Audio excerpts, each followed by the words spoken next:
Today, we're recording music for the soundtrack for this video that you're watching. 13 months ago, I didn't know if I'd be able to do that. Yeah, so you were asking about the title.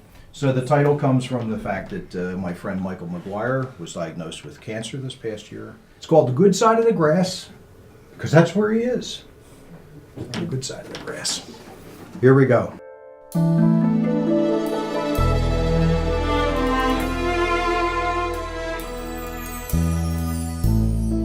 I'm Michael McGuire. Been a photographer for many years, been a musician all my life, and along about, I can't remember exactly, but near the end of November, beginning of December in 2011, I went to see my doctor. She saw this lump on the side of my neck and wanted to know what it was. I said, I don't know. She said, how long has it been there? I said, I don't know, 3 or 4 years. She said, does it change much? I said, no. She said, let's find out what it is. So she got me an appointment with an ENT guy, and he's the one who dropped the bomb on me.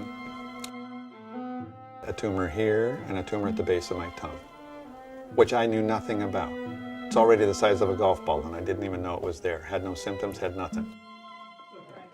I found out by going to the web and looking for Tors that there were 2 doctors who had literally invented it, Weinstein and O'Malley. And the next day, I went into Dr. O'Malley's office.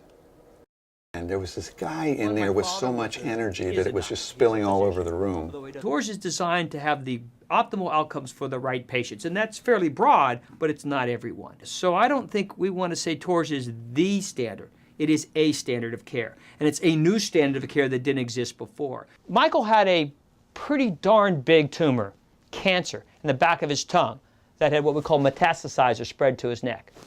And he was recommended in some ways for a classic radical surgical procedure when they broke your jaw and split your lip and cut open your neck and put a trach in you, that probably at the time with existing thought and understanding was the best treatment for cure. But it would have left him with a tremendous amount of functional destruction, and he wouldn't be able to play his music and his trombone, and his passion would be destroyed. If you're going to be a musician and blow up an instrument like the one in front of me, then you have to be able to say 3 syllables. Ta, da, and la. And if you've got no tongue, you can't do any of those. Michael seemed to have a good sense of what he was facing, the cancer and the impact of cancer. He came with a true understanding of what was important to him in his life, the living aspect of it.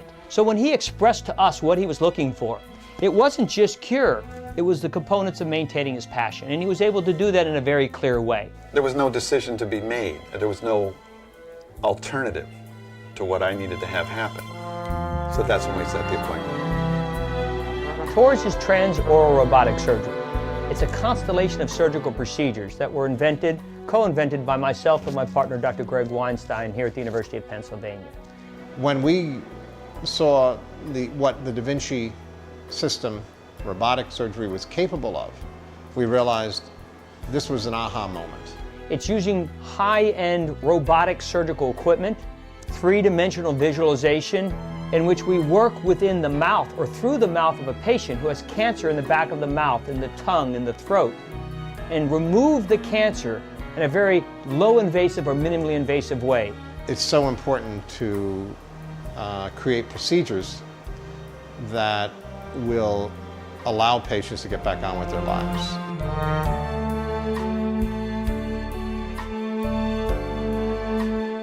What we're studying and what we're trying to educate and train is, when should you do Tors?